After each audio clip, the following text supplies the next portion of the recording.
me, like, you were talking about, like, what were you saying? Like, the difference in, like, oh, you know, his dad's teaching him this, that, and the other, and it's not that it's necessarily negative, but it's definitely not positive. Yeah. Like, you hear about all these things growing up, like, oh, you know, you're going to learn discipline in martial art, you're going to learn this, that. But then, like, you get older, and you actually start to do other things in life, and you go, oh, they actually weren't kidding. Like, I feel like I have a leg up over everybody right now because I've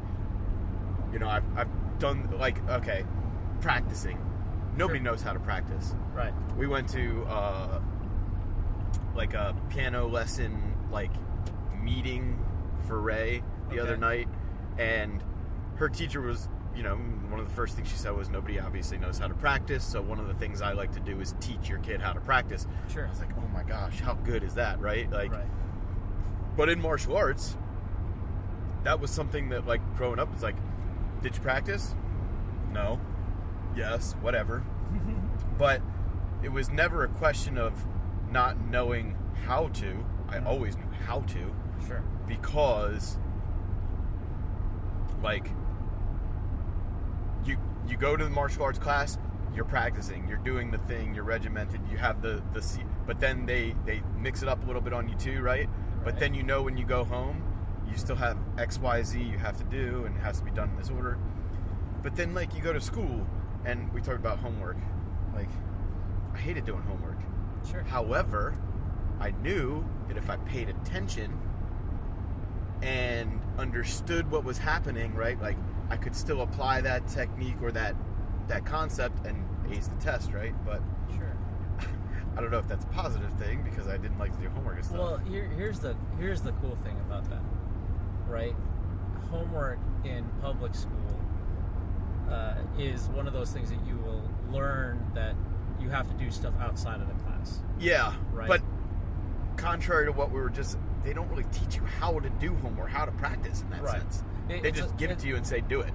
It's assumed that you will get the lesson eventually. Right. But in martial arts, you can't help but want to do it outside of class. Right, yeah. So, because if you don't, then you show up the next day without, you know, your 100 reps or whatever like that. But really, that's what it is. It's repetition, right? Repetition is the mother of skill, and it's not one of those things that you just do, right? We talked about the difference between talent and skill. Talent you go in with, skill you gotta foster it. Yeah, you work on, right? So, like, I am incredibly talented in a specific style of kung fu, but I have to work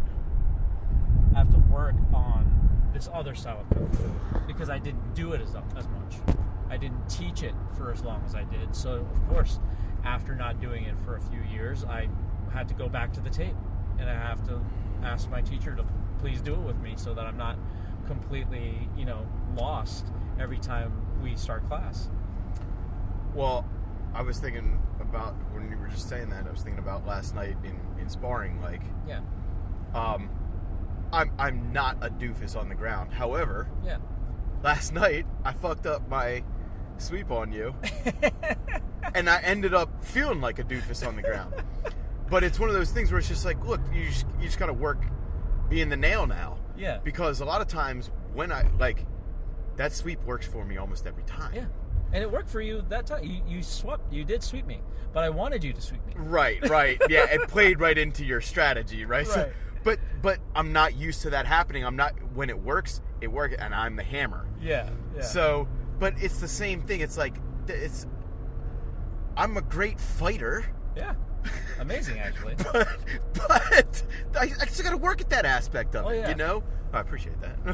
I don't know if that's true, but it's I got a great respect for you as an unarmed combatant last night, because that was the thing. Is like, I know he can strike. Yeah.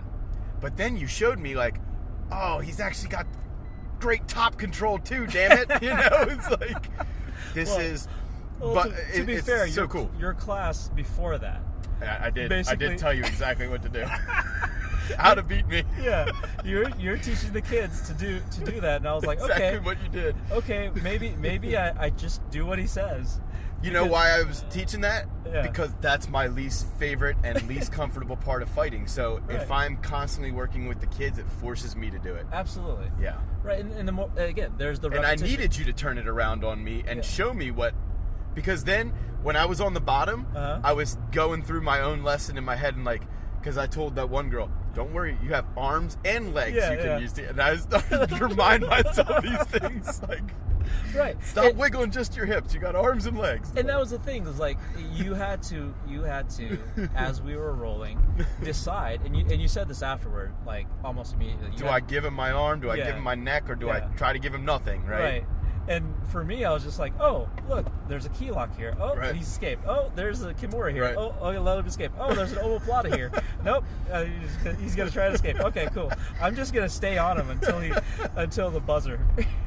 And then it was just the buzzer happened, and I was tired as hell. But that's it, and that's what at the end of the round.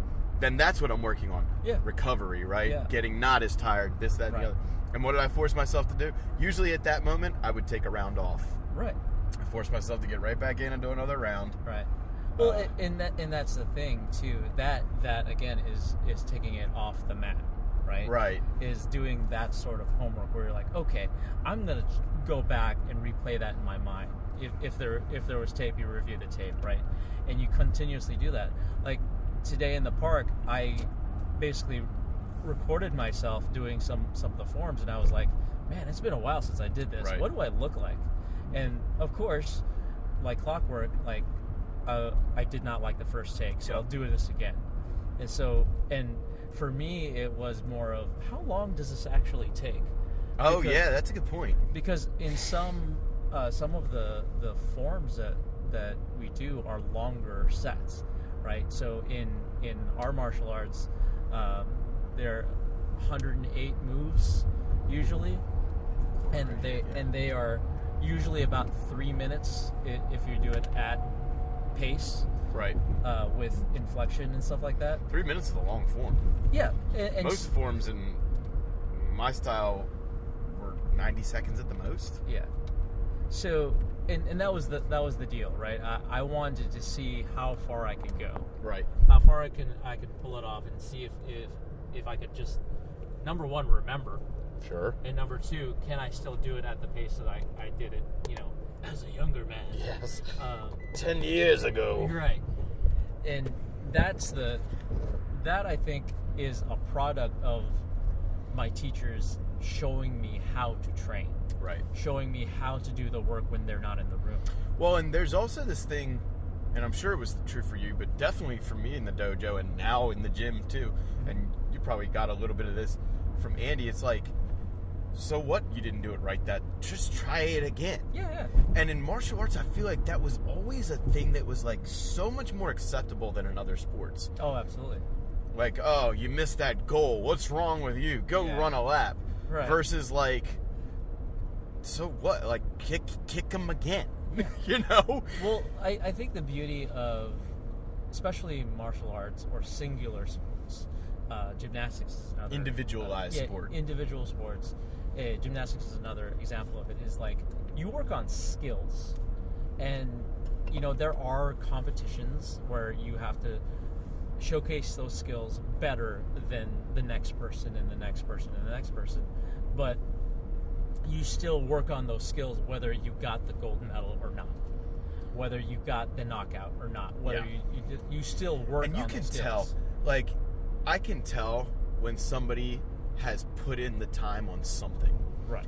I don't necessarily, they might not be a martial artist, but like, I met somebody last week.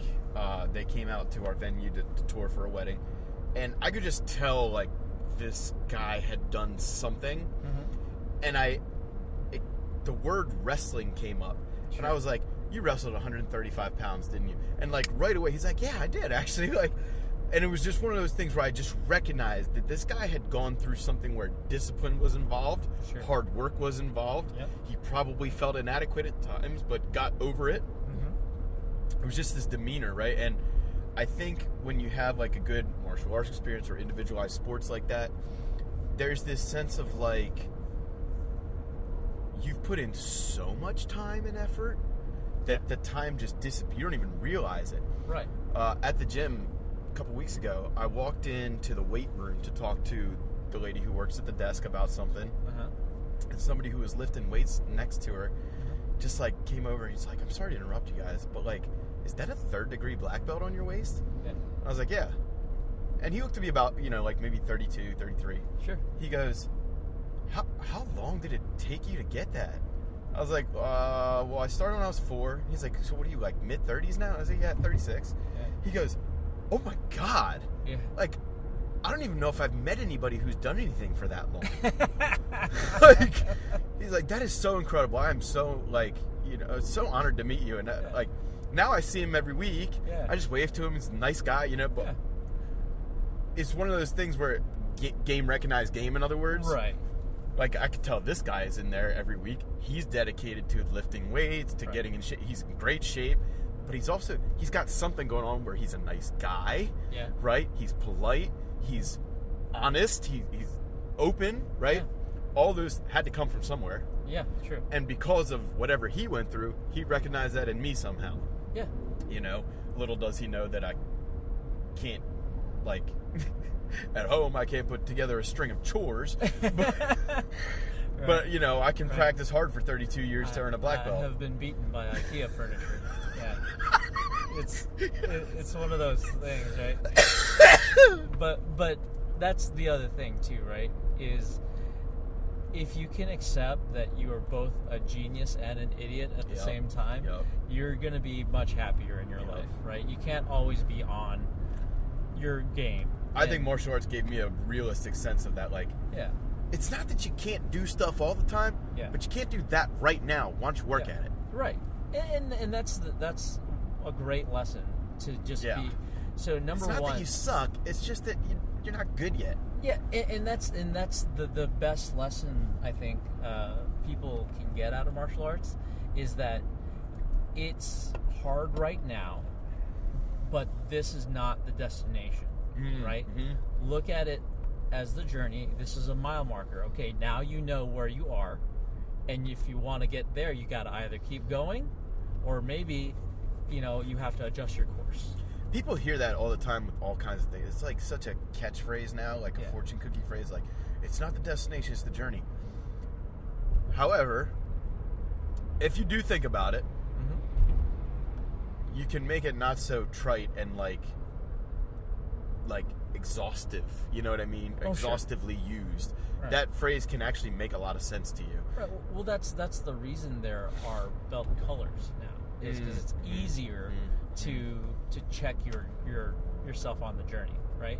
So, like, in ancient times, it was only white belt, black belt, right? And whatever, eventually they added brown to kind of give you an in between. Yeah, where whatever the story your style creates, right?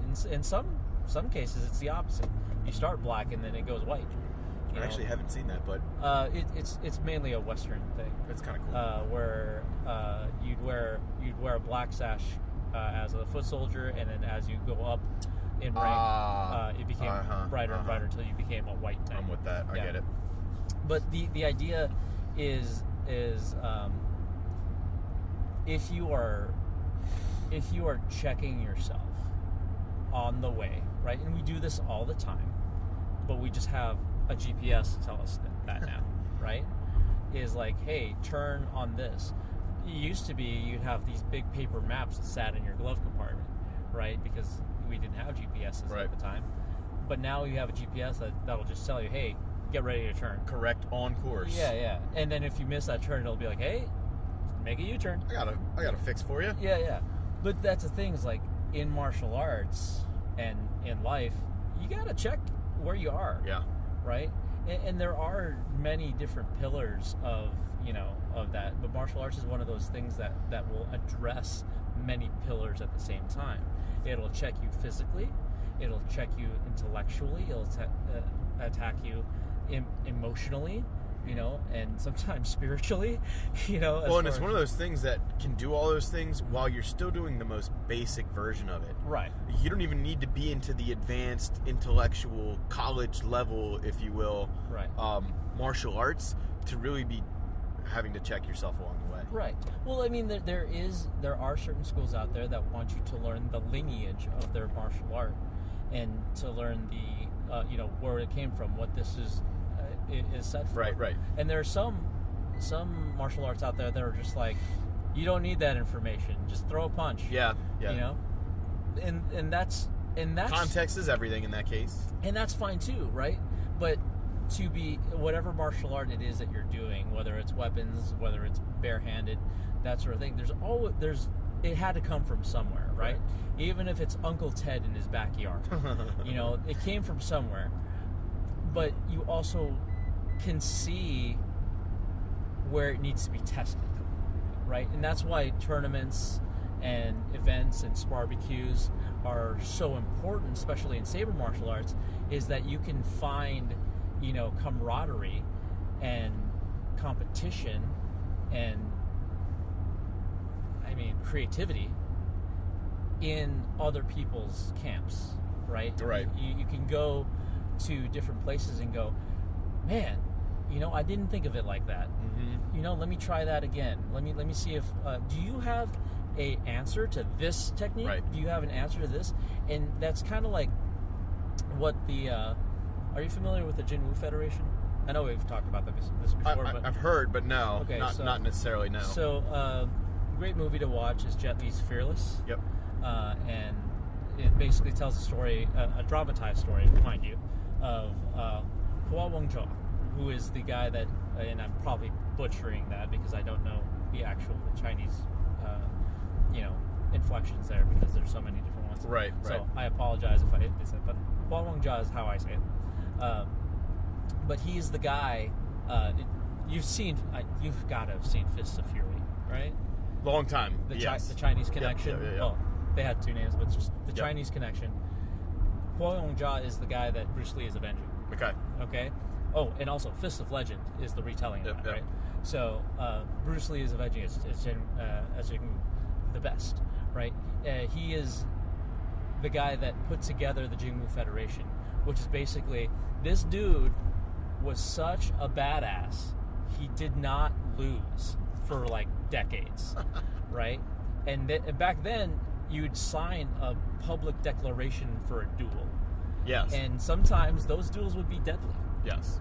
And at one point, he got so up in his head that he actually killed a guy. You know? Damn. And the story. Sorry. I was looking, I promise. The story. So the story is basically him coming to terms with it because he had a huge school. He had, you know, all the success he could have from winning all these fights. But then he's basically a wanted criminal at a certain point because he killed a guy without signing the declaration of duel. And he comes back and he's very much, you know, he gets basically left for dead, and you know, he finds himself back. He does some Tai Chi, kind of evens himself out, and he comes back to try to like make amends. And the whole idea was like, yeah, I went so far off the rails that I need to get back into it, and this time I'm going to do it for the right reasons. So how we're going to do it is we're going to get all these schools together and we're going to train together. Right. We're going to have a federation that basically checks itself with like others. Smash to a degree. Yeah, well, I mean, that's where we got the idea, right? Welcome to pure Michigan, Alan. Oh, wow. This is Michigan? Yeah. It's rainy. Oh, yes. Advertisements for all of your favorite groceries right at the gate. Wonderful. So, the whole idea of Saber Martial Arts and the foundation, Saber Martial Arts Foundation, to me, as soon as you and Steve put it together, I was like, oh, okay, this is the Jinwoo Federation, but for lightsabers, right? So, that's how I've always viewed it and how I always saw it. And one of the first things I was like, okay, well, it's creativity, camaraderie, and it's, you know, the competitiveness. Yeah, the competition, right? And also, it's the competition creates the creativity. Right. The creativity creates the camaraderie. The camaraderie creates, you know, the need for competition. Yeah, over and over again, just to check our skills and to celebrate each other. Yeah. And again, that's one of the things I try to explain to people. Like, our tournaments are not competitive; they're celebratory. Even though there's a prize in some of our tournaments, it's not the only thing you're there for. Right. You know, we don't have rankings, really. I've always I like the idea of rankings, but I don't like. But at the same time, I don't like the idea of rankings because it gives you a snippet in time where you can see where you are, and you're like, yeah, that's cool. Like what we were just talking about. Right. That's part of the journey. But if you are, you know, into that, it's perfect for you. Keep it up. You know, you can see your percentages, you can see your stuff like that. But a lot of times, it's more detrimental than, or was it? It's more discouraging than encouraging for some people. And so, like, when you're brand new, I feel like a ranking system is not good.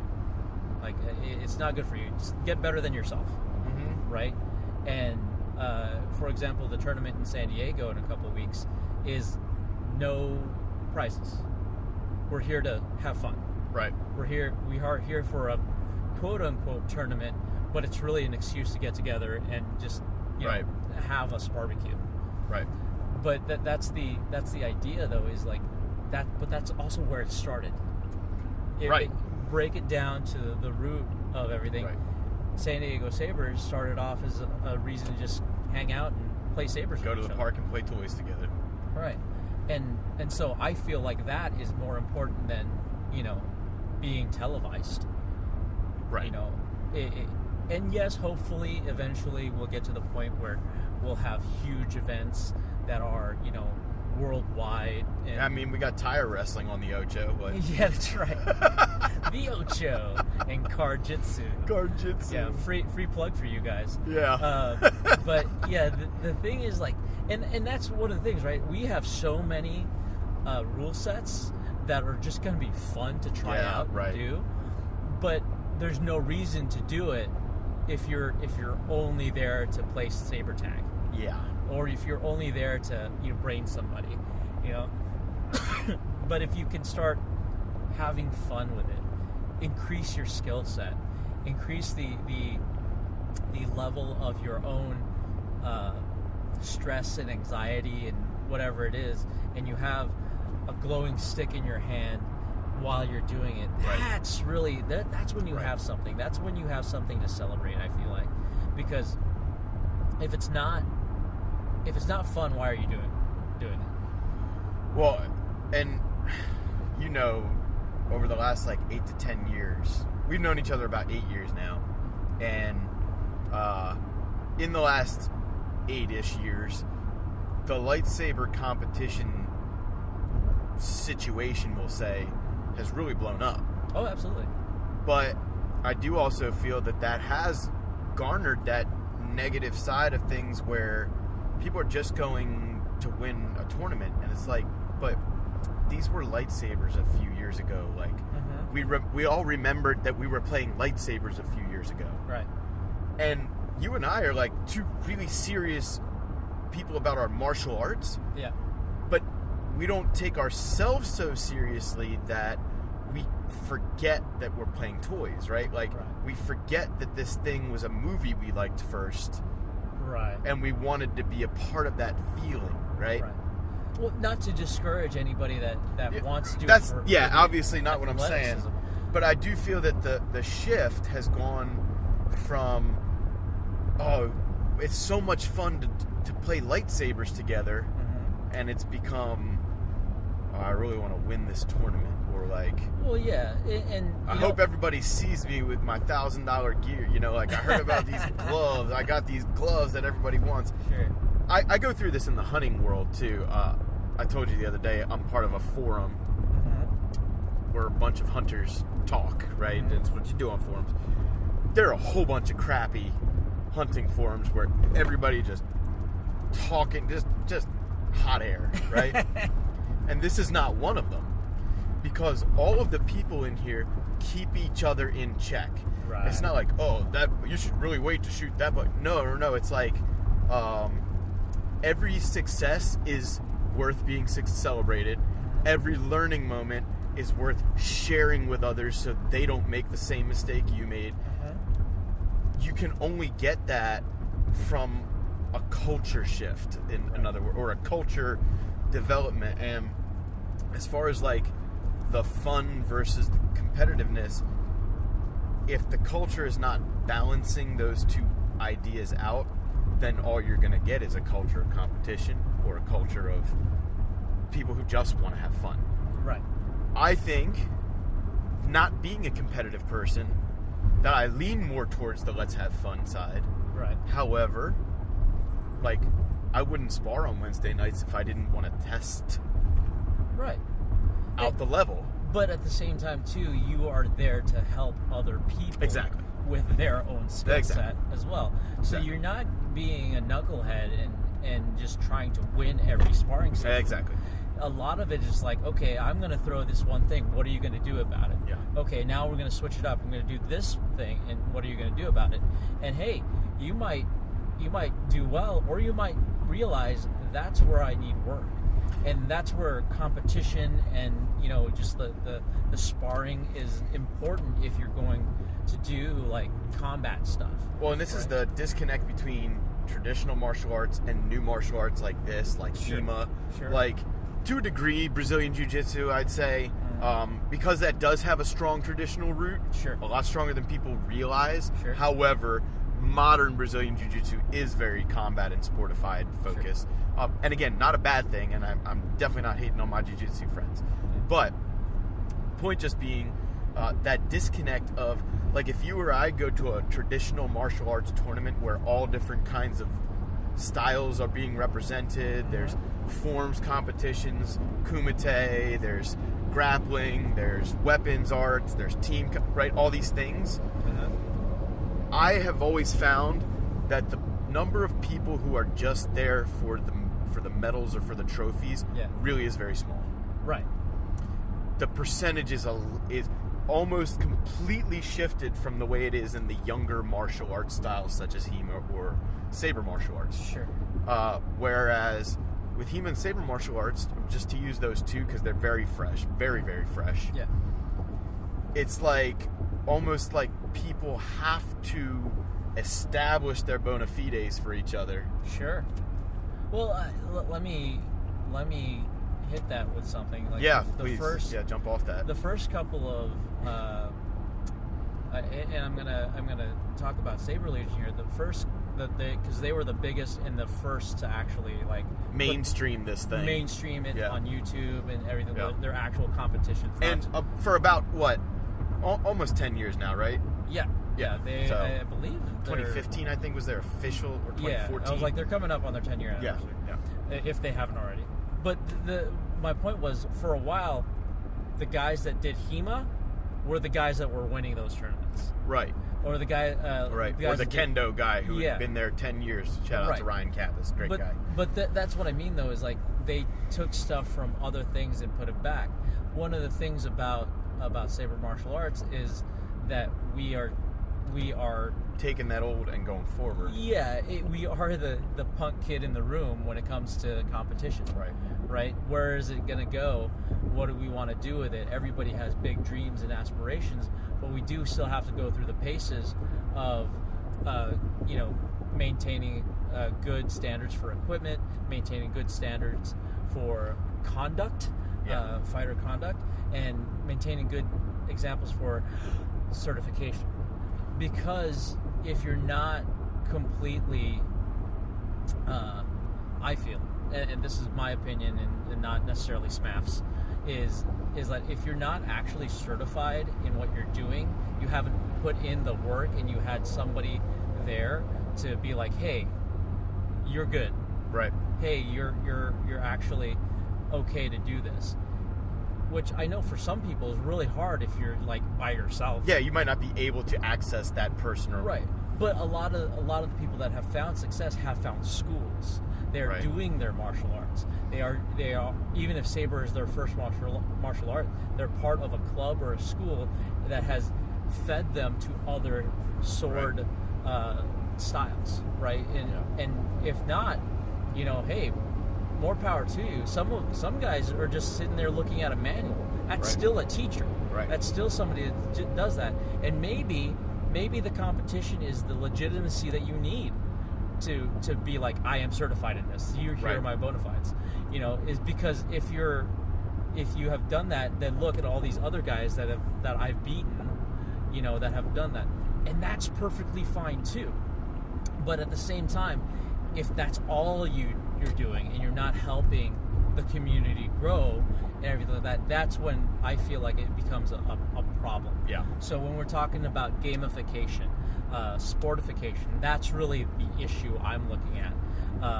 As far as being able to celebrate, skill, and have creativity and have camaraderie and have competition, I feel like that is the essence of what we do that's different than other things, because a lot of times there's a lot of red tape, a lot of different things, and I know I just talked about certification. That's different than having to deal with a 50-page rule book. Right. Certification is you've put in the time, effort, and energy.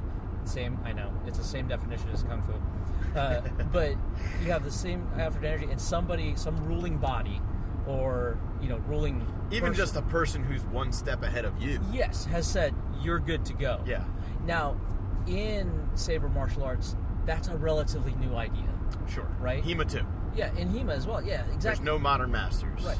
And in my mind, there's not going to be one in our lifetime. Right. Sure. Right. There are people that will have the first one will be coming up as we're pushing up daisies. Exactly. Or I'll live forever. That's an either interesting way. smell we've discovered. Yeah. Right. So we'll either be dead by the time that happens, or I'll live forever. Either way, I'm good. The idea, though, is that if you are continuously practicing, if you're continuously working on your art, you're continuously working on yourself, that I feel like that's the art. Well, I think to go back to like the comparison between like a Saber tournament or a HEMA tournament and like what you or I would just call like a karate tournament. Say. Sure. I always felt like the traditional tournaments I went to, all the competitors, unless they had like a little complex and they were getting over it, like one of those rare cases where they were that gotta come in first place person. A lot of times, like, the black belt's in charge, the other judges, whoever's running the tournament, the instructors of the students, they're not going to let you act like that. Right. Everybody was, whether you came in last place or first place, everybody always, at least I felt, came away feeling like that was a positive experience. Sure. I learned something, or I accomplished something, or maybe I got last place, but I was only 1/10 of a point behind the person who got second place or whatever, right? Like, so the scoring was super narrow. I feel good about that. Right. Everybody felt good about something. And I'm not saying that's not the case at Saber tournaments and stuff, but I feel like most of the time, people don't feel great unless they've won. And that's wrong, in my opinion.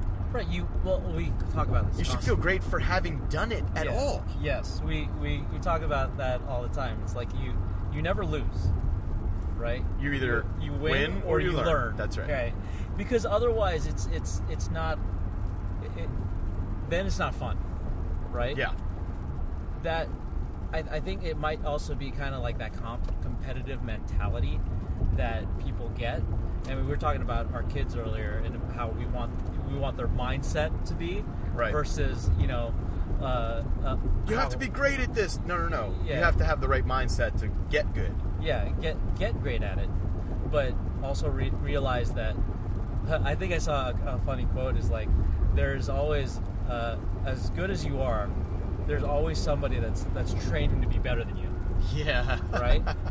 So, I like that. Yeah. Well, mainly because, and how true is that though, right? Well, because you've heard there's always somebody better than you, but what if that person's working at it? Yeah. That's a scary proposition. Yeah. And we talked about this too when we were doing our videos earlier. You don't want to stand still. Right. You always want to keep moving. Yeah. Hopefully you're moving forward. Right. Hopefully you're moving, in the way that you're intending.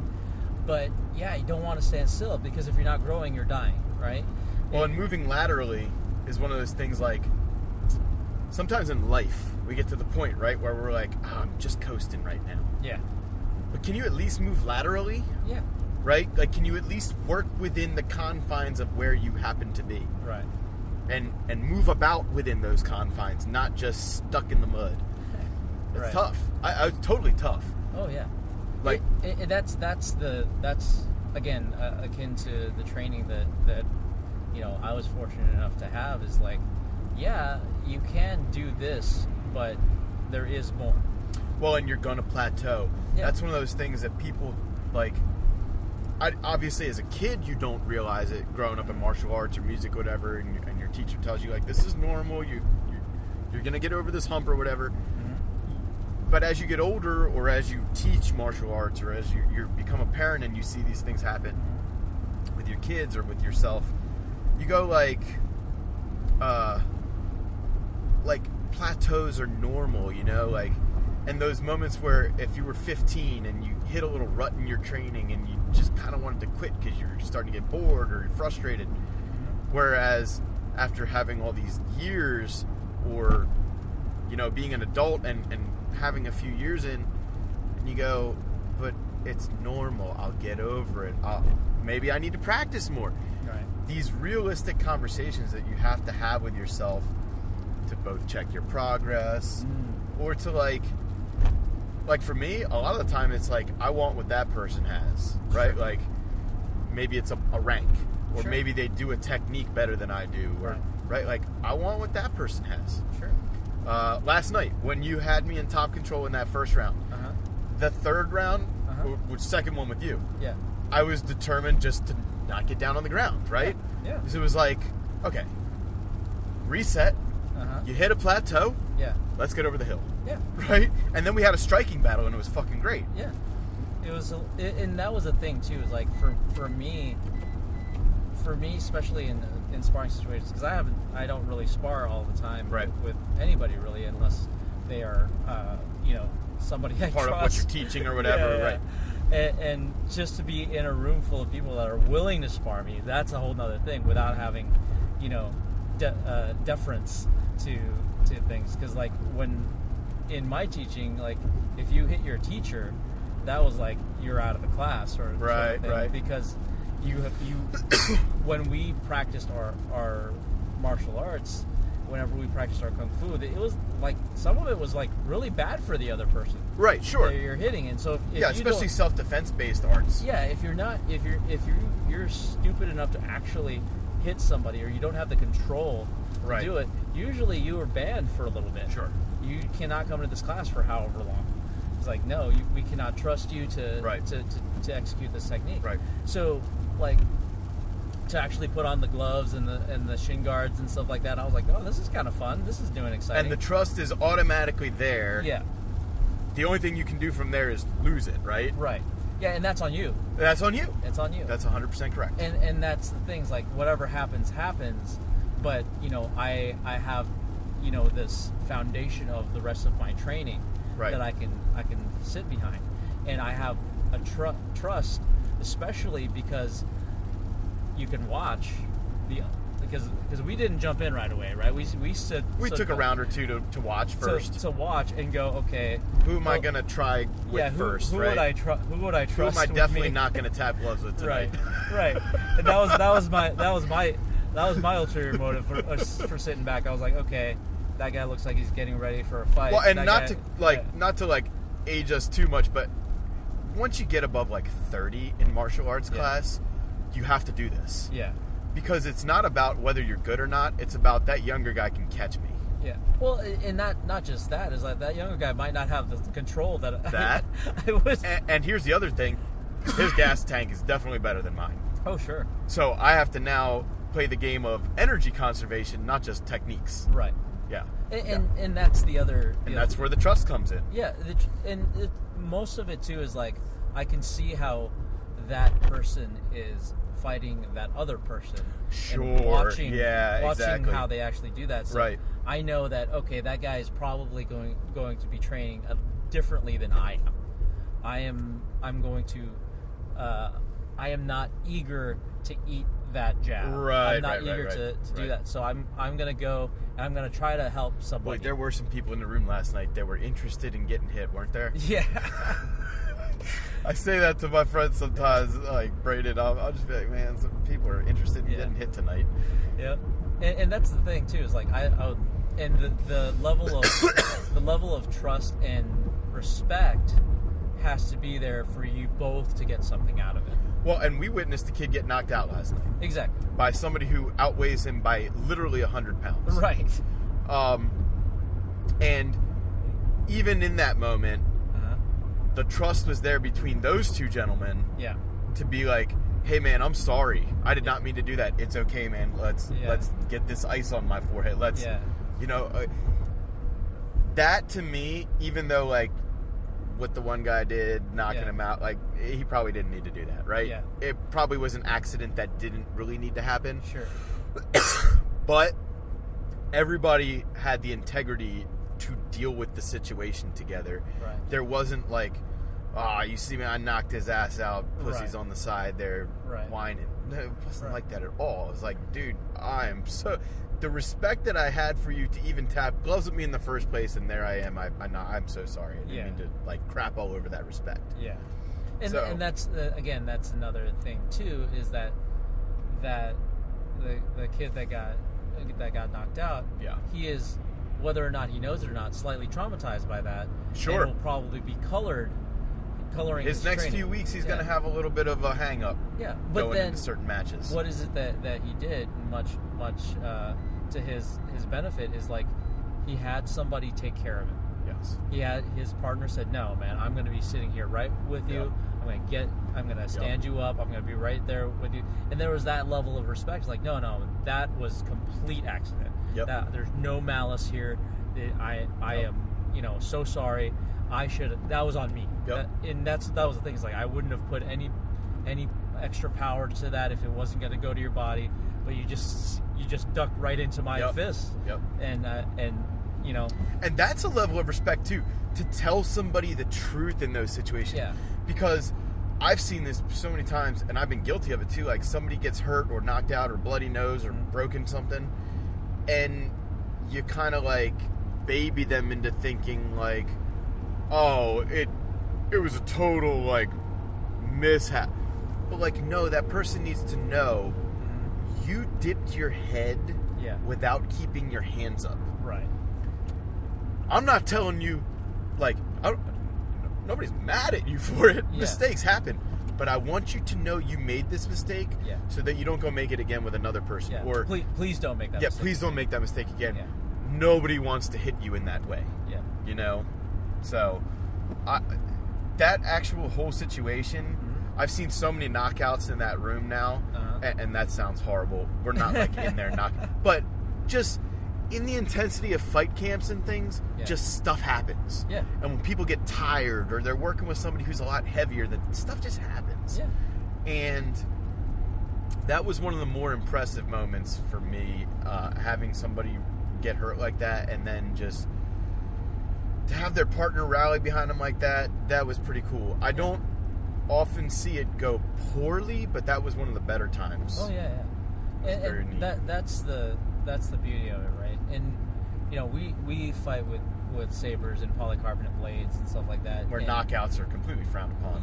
Yeah, well, no, I mean, there's no rule set. You're hitting yourself real hard. Yeah, there's no rule set that I know of that actively rewards a knockout. So like, there's a thing too, right? We talked about it a little bit again. Is if you're hitting somebody so hard that you dent the fencing helmet, right? Then you have a power control issue, right? If in certain other rule sets, like if the judge sees the blade bend, you have a power control issue. Yeah, absolutely. You know, and that's the thing is like if you're swinging so hard and so fast that the blade bends, like especially with a heavy grade blade. I mean, come on. Yeah. Yeah, heavy grade blade shouldn't bend at all. Exactly. But the mid grades, like there's certain mid grade blades that I don't think of them as bent. It should give a little. Yeah. Well, I mean is when you're swinging. Yeah. When Impact. Impact, totally fine. Yeah. But like when you're. But it shouldn't bend in the air. Yes, it should not bend in the air. Exactly. And that's what I'm talking about though. Is like that there is a power control, you know, a calibration issue, a however you want to call it. Yeah. Issue where we constantly, I mean, at least in the events that I've run, give you a warning in the beginning, give you a warning in the match, and then you're out, right? Everybody has their first warning before the first match. Right. But that's the way I direct things. I run my events very clear, hopefully, to every fighter, and I have not actually had to ever, you know, kick somebody out for it because they realize that. Right. We all talk about it. It's like, hey, man, just check yourself here. You know, that's your warning. Here's your second warning, and I've never had to be like, you know, I'm sorry, man, you're gone. To separate between like a Saber and like a more traditional arts tournament. Sure. This is again one of those things where like in a tournament full of traditional martial artists, or maybe traditional is the wrong word, but just lifelong martial artists, so to speak, or people who are training with that traditional mindset, they already they're policing each other on that. They're policing themselves on it. They're policing each other, and control has been such a bit in the Saber community and in the HEMA community as well. Mm-hmm. There is such a lack of actual experience in this side of things. Sure. And people who've been doing martial arts for a long time in the Saber community, a lot of the time, they haven't actually been martial arts teachers. Sure.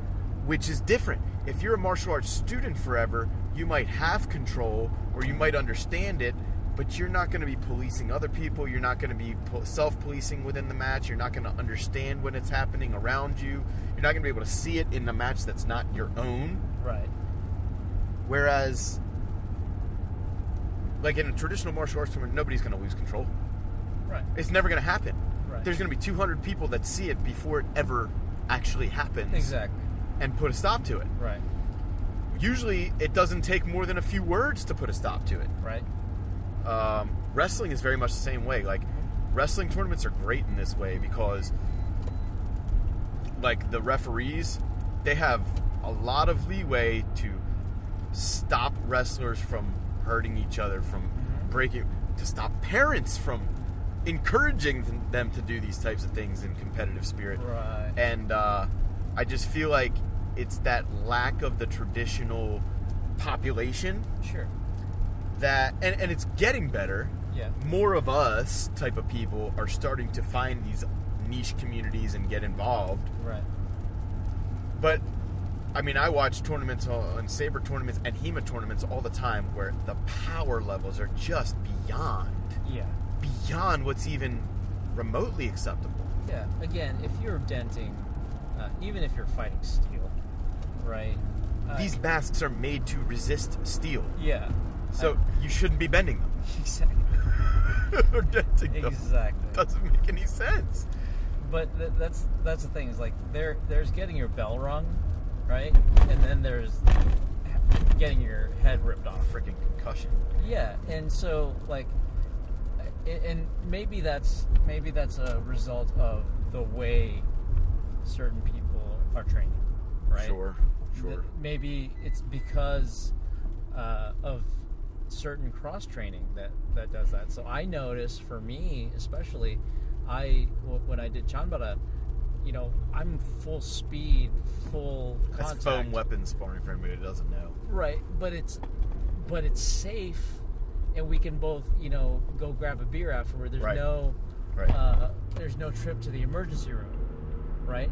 But if I'm swinging a steel sword at that same level, it gets rough. I'm not going to mention any names. There's a very sort of famous HEMA instructor who's also, I don't think lately, over the last couple years, I think they've kind of depopulated some of these tournaments and things, but used to be one of the winningest HEMA fight teams out there. And this instructor took pride in his own competitive circuit, so to speak, in career. In my opinion, unhealthy. Decent instructor and everything, but the attitude was bad. Sure. Well, I watched him fight in a tournament where, just to our point right now, he didn't like the way something was called. Okay. And, of course, because he's an instructor, he thinks that his opinion matters, even though he's the competitor. By the way, if you're competing in a tournament, your opinion doesn't matter. The only thing that matters is what the judge says. That's it. Right. And these judges, I have to guess, don't have any real martial art, not real is the wrong word, but traditional martial arts backgrounds. Sure. Strictly HEMA people. That's not their fault. But they're in charge now. Right. This instructor didn't like the way a point was called or something, lost control, and on the next point, after the break was called, swung his longsword as hard as he could at the back of the other guy's head. Ooh. Okay? No bueno. What did the judges do? Not much. Really? Oh, there's a warning. No, that's a disqualification. Right out of the gate. I mean, you are done, guy. Yeah. You are done. Yeah. If you even breathe after I say break, you're done. Yeah. I mean, he swung that thing as hard as he could at the back of the guy's head. Thankfully, in this competition, back of the head protection was required, which is something I never even use, and I wouldn't even think that somebody would think about doing that kind of stupidity, right? Because that's a killing move. You kill somebody that way. Yeah. Was the guy okay?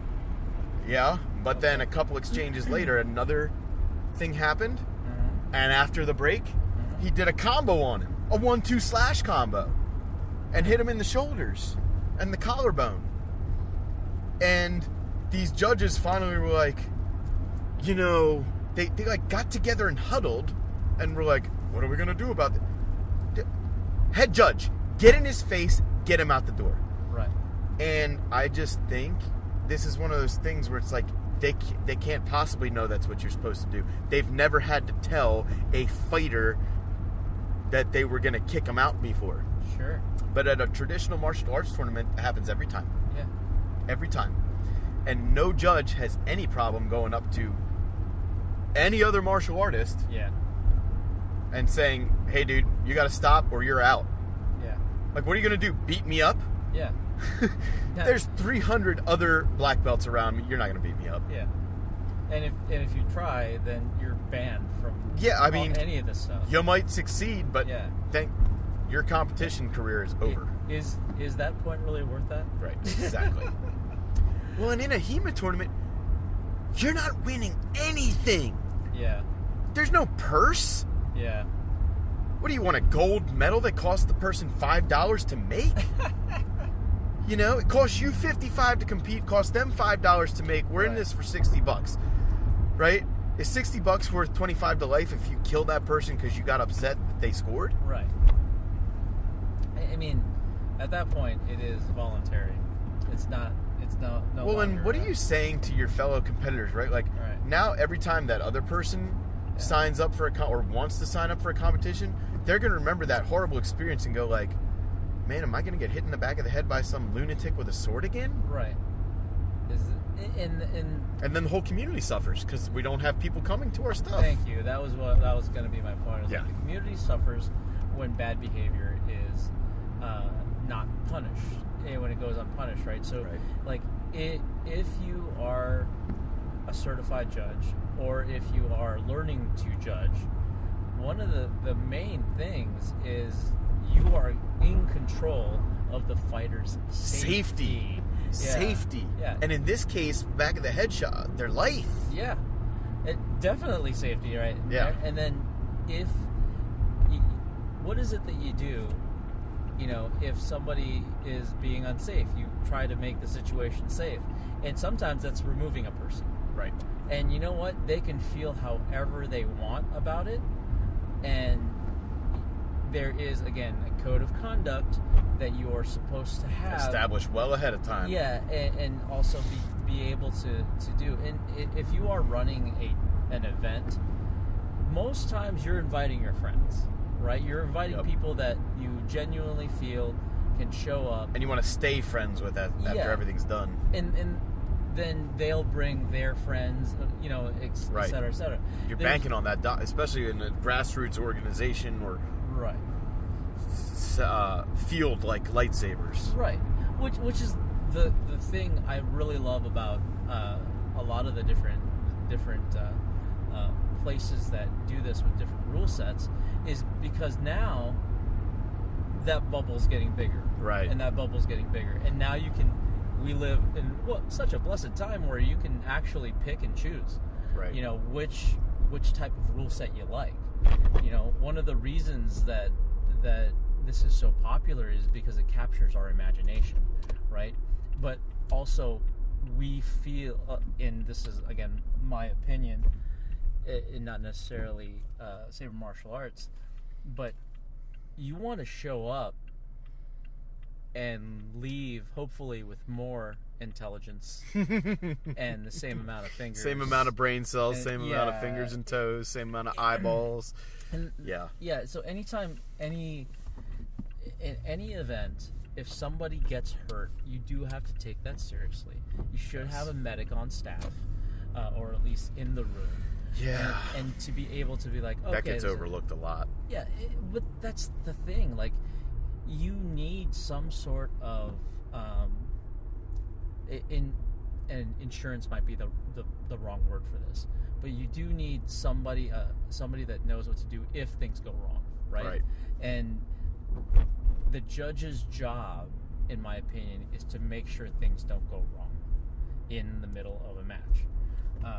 It's the fighter's job, I feel, to actually conduct themselves in a manner where the judge can complete their job. Yeah, and you're actually cheering for them to win, even if you lose to them.